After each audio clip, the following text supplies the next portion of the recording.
ജ്യൂസോണിൻ്റെ commerce ക്ലാസ്സുകളിലേക്ക് എല്ലാവർക്കും സ്വാഗതം. +2 business സ്റ്റഡീസിലെ ഒന്നാമത്തെ അധ്യായത്തിൻ്റെ 12ാമത്തെ ക്ലാസ്സാണത്.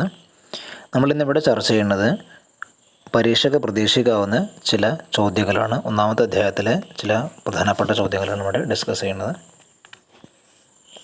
ഒന്നാമത്തെ അധ്യായത്തിൽ നമ്മൾ പറഞ്ഞിട്ടുണ്ട് കോർഡിനേഷൻ എന്നുള്ളൊരു ഭാഗം നമ്മൾ ഡിസ്കസ് ചെയ്തിട്ടുണ്ടായിരുന്നു. അപ്പോൾ കോർഡിനേഷൻ എന്നുള്ള അതിൽ നിന്ന് വന്നിട്ടുള്ളൊരു ചോദ്യം ഒരു മാർക്കിന് ചോദിക്കാൻ സാധ്യതയുള്ളത് മുൻവർഷം ചോദിച്ചിട്ടുള്ള ചോദ്യമായിരുന്നു.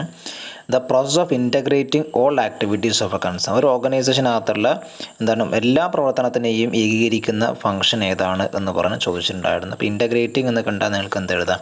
കോർഡിനേഷൻ എന്നുള്ള ഫംഗ്ഷൻ നിങ്ങൾക്ക് എഴുതാം. അപ്പോൾ ഒന്ന് ഓർമ്മിച്ച് വെക്കുക. പിന്നീട് മറ്റൊരു ഭാഗം എന്ന് പറഞ്ഞാൽ കോർഡിനേഷൻ്റെ എലമെൻറ്റ് അല്ലാത്തത് ഏത് എന്ന് പറഞ്ഞ് ചോദിച്ചിട്ടുണ്ടായിരുന്നു. കോർഡിനേഷൻ്റെ എലമെൻ്റ് അല്ലാത്ത ഏതെന്ന് ചോദിച്ചിട്ടുണ്ടായിരുന്നു. അപ്പോൾ അതിൽ ഇൻറ്റഗ്രേഷൻ എന്നുള്ള എന്താണ്? കോർഡിനേഷൻ എലമെൻ്റ് ആണെന്ന് ഓർമ്മിച്ച് നോക്കുക. ബാലൻസിങ് സന്തുലനം എന്താണ്?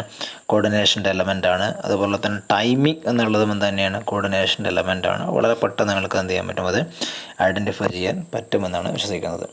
പിന്നീട് മറ്റൊരു ചോദ്യം എന്ന് പറഞ്ഞാൽ ലെവൽസ് ഓഫ് മാനേജ്മെൻറ്റ്. കഴിഞ്ഞ ക്ലാസ്സിലൊക്കെ പറഞ്ഞ പോലെ ലെവൽസ് ഓഫ് മാനേജ്മെൻറ്റ് നന്നായിട്ടൊന്ന് പഠിച്ചു വെക്കുക. പിന്നീട് ഒരു ഡയഗ്രാം തന്നിട്ട് planning then organising, staffing, directing, controlling എന്നൊക്കെ പറഞ്ഞിട്ടെന്നാണ് ഒരു മാനേജ്മെൻറ്റ് എന്ന് പറഞ്ഞ കണ്ടിന്യൂസ് പ്രോസസ് ആണെന്ന് കാണിക്കുന്ന രീതിയിലുള്ള ഡയഗ്രാം, ആ ഡയഗ്രാം ചിലപ്പോൾ ഫില്ല് ചെയ്യുന്ന രീതിയിലുള്ള ചോദ്യങ്ങൾ നമുക്ക് പ്രതീക്ഷിക്കാവുന്നതാണ്.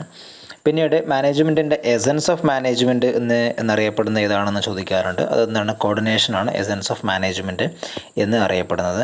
പിന്നെ ഒരു വേർഡ് നിങ്ങൾ ഓർമ്മിച്ച് വെക്കുക, സിങ്ക്രണൈസ് ചെയ്യുക എന്നുള്ള വിവിധ മാനേജ്മെൻറ്റിലെ വിവിധ പ്രവർത്തനങ്ങളെ സിങ്ക്രണൈസ് ചെയ്യുക എന്ന് പറഞ്ഞാൽ അത് ഏതുമായി ബന്ധപ്പെട്ടുള്ളതാണ്?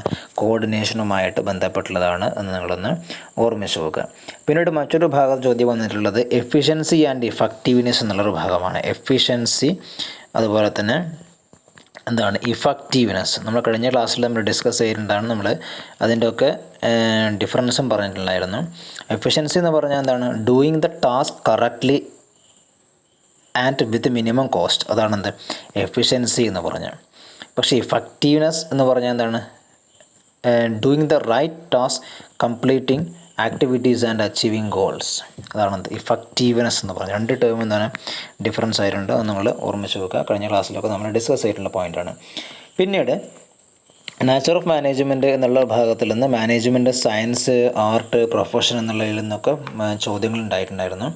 മാനേജ്മെൻറ്റ് സയൻസ് ആണ് എന്ന് സമർത്ഥിക്കുക എന്ന് നമുക്ക് പറയാനൊക്കെ ഉണ്ടായിരുന്നു. മാനേജ്മെൻറ്റ് സയൻസ് ആണെന്ന് പറഞ്ഞത് മാനേജ്മെൻറ്റ് സയൻസ് ആണ് എന്ന് ചോദിച്ചാൽ ഇൻഎക്സാക്റ്റ് സയൻസ് ആണ്. ഫിസിക്സ്, കെമിസ്ട്രി പോലെയുള്ള സയൻസ് അല്ല. കാരണം എന്തെല്ലാം റിസൾട്ട് നമുക്ക് പ്രെഡിക്റ്റ് ചെയ്യാൻ വേണ്ടിയിട്ട് പറ്റില്ല. നിങ്ങൾക്ക് അതൊന്ന് ഓർമ്മിച്ച് വെക്കാം. പിന്നീട് ഒബ്ജക്റ്റീവ്സ് ഓഫ് മാനേജ്മെൻറ്റ് നമ്മൾ ആദ്യം ഡിസ്കസ് ചെയ്തിട്ടുള്ളതാണ്. ഒബ്ജക്റ്റീവ്സ് എന്ന പലതരത്തിലുള്ള ഒബ്ജക്റ്റീവ്സിൻ്റെ 3 തരത്തിൽ ക്ലാസ് ചെയ്യുന്നുണ്ട്. Organisation objectives, personal objectives, social objectives എന്ന് പറഞ്ഞിട്ട്. അപ്പോൾ ഇതൊക്കെ ഒന്ന് കൃത്യമായിട്ട് ഓർമ്മിച്ച് വെക്കുക. സോഷ്യൽ ഒബ്ജക്റ്റീവ്സ് എന്താണെന്ന് പറഞ്ഞിട്ട് പ്രീവിയസ് ക്വസ്റ്റ്യനിൽ 5 മാർക്കിന് ചോദിച്ചിട്ടുണ്ടായിരുന്നു. സോഷ്യൽ ഒബ്ജക്റ്റീവ്സിനെ കുറിച്ചിട്ട് എഴുതാൻ വേണ്ടിയിട്ട്. അപ്പോൾ ഒന്ന് ഓർമ്മിച്ച് വെക്കുക. പിന്നീട് മാനേജ്മെൻറ്റ് ആസ് എ പ്രൊഫഷൻ എന്ന് പറഞ്ഞ് ചോദിച്ചിട്ടുണ്ടായിരുന്നു. Management as a profession. Management ഒരു പ്രൊഫഷൻ ആണോ എന്ന് പറഞ്ഞാൽ മാനേജ്മെൻറ്റ് എന്താണ്? Not a full fledged profession എന്ന് പറയാൻ പറ്റില്ല. ബട്ട് എന്താ പ്രൊഫഷനകത്തുള്ള ഒട്ടനവധി ഫീച്ചേഴ്സ് എന്തുണ്ട്? മാനേജ്മെൻറ്റിനകത്തുണ്ട്. Formal education and training, professional association, അതുപോലെ തന്നെ എന്താണ് well defined body of knowledge ഒക്കെ ഉണ്ട്. എത്തിക്കൽ കോഡ് ഓഫ് കോണ്ടാക്ട് ഇതിനില്ല, മാനേജ്മെൻറ്റിനില്ല എന്നുള്ളൊരു കാരണത്താൽ നമുക്ക് എന്ത് പറയാം? നോട്ട് ഫുൾ ഫ്ലെഡ്ജ്ഡ് പ്രൊഫഷൻ എന്ന് പറയാം എന്ന് നമ്മൾ കഴിഞ്ഞ ക്ലാസ്സിൽ ഡിസ്കസ് ചെയ്തിട്ടുണ്ടായിരുന്നു. അപ്പോൾ അതും കൂടി ഒന്ന് ഓർമ്മിച്ച് വെക്കുക. പിന്നീട് മറ്റൊരു ചോദ്യം അതിനകത്ത് നിന്ന് വന്നിട്ടുണ്ടായിരുന്നെന്ന് പറഞ്ഞാൽ മാനേജ്മെൻറ്റിൻ്റെ ഇമ്പോർട്ടൻസ് എന്ന് പറഞ്ഞ് ചോദിച്ചിട്ടുണ്ടായിരുന്നു. ഇമ്പോർട്ടൻസ് ഓഫ് മാനേജ്മെൻറ്റ് എന്നുള്ളത് 4 മാർക്കിന് ചോദിച്ചുള്ള ചോദ്യമാണ്. നമ്മുടെ ക്ലാസ്സിനൊക്കെ നമ്മൾ ഡിസ്കസ് ചെയ്തിട്ടുള്ളൊരു പോയിൻ്റാണെന്ത്? ഇമ്പോർട്ടൻസ് ഓഫ് മാനേജ്മെൻറ്റ് എന്നുള്ളത് ഓർമ്മിച്ച് വെക്കുക. പിന്നീട് ഇമ്പോർട്ടൻ്റ് ആയിട്ട് ഏരിയ എന്ന് പറഞ്ഞാൽ നേരത്തെ പറഞ്ഞ പോലെ പ്രൊഫഷൻ, സയൻസ്, ആർട്ട് എന്നുള്ള ഭാഗത്തിൽ നിന്നൊക്കെ എന്താണ് 5 മാർക്കിന് ചോദ്യങ്ങൾ സ്ഥിരമായിട്ട് ചോദിച്ചിട്ടുണ്ടായിരുന്നു. അപ്പോൾ അതൊന്ന് കൃത്യമായിട്ട് ഓർമ്മിച്ച് വെക്കുക. പിന്നീട് ലെവൽസ് ഓഫ് മാനേജ്മെൻറ്റ് എന്നുള്ളത് മിസ് ചെയ്യാണ്ട് എല്ലാ പോയിൻറ്റും പഠിച്ചു വെക്കുക. എല്ലാ ലെവൽസിൻ്റെ എക്സാമ്പിൾസും അതുപോലെ തന്നെ ഫങ്ഷൻസും പഠിച്ചു വെക്കുക. ഇത്രയും ഭാഗങ്ങളിൽ നിന്നാണ് ചോദ്യങ്ങൾ സാധാരണ ചോദിച്ചു കണ്ടിട്ടുള്ളത്. അപ്പോൾ നിങ്ങൾക്ക് ഒന്നാമത്തെ അധ്യായം ക്ലിയറായെന്ന് വിശ്വസിക്കുന്നു. എന്തെങ്കിലും ഡൗട്ട് ഉണ്ടെങ്കിൽ തീർച്ചയായിട്ടും കമൻറ്റ് ചെയ്യുക. അടുത്ത ക്ലാസ് മുതൽ നമ്മൾ രണ്ടാമത്തെ അധ്യായം പ്രിൻസിപ്പിൾസ് ഓഫ് മാനേജ്മെൻറ്റിൻ്റെ ക്ലാസ്സുകൾ ചാനൽ ആരംഭിക്കുന്നതാണ്. കൂടുതൽ ക്ലാസ്സുകൾക്ക് നിങ്ങൾ ഇതുവരെയും ചാനൽ സബ്സ്ക്രൈബ് ചെയ്തിട്ടില്ലെങ്കിൽ ചാനൽ സബ്സ്ക്രൈബ് ചെയ്യുകയും അതോടൊപ്പം ബെല്ലൈക്കൻ എനേബിൾ ചെയ്യുകയും ചെയ്യും. 100ലധികം ക്ലാസ്സുകൾ നിങ്ങൾക്ക് ചാനലിൽ നിന്ന് കാണാവുന്നതാണ്. ഇനിയും തുടർന്ന ദിവസങ്ങളിലും കൂടുതൽ ക്ലാസ്സുകൾ അപ്ലോഡ് ചെയ്യുന്നതുമാണ്. Thank you.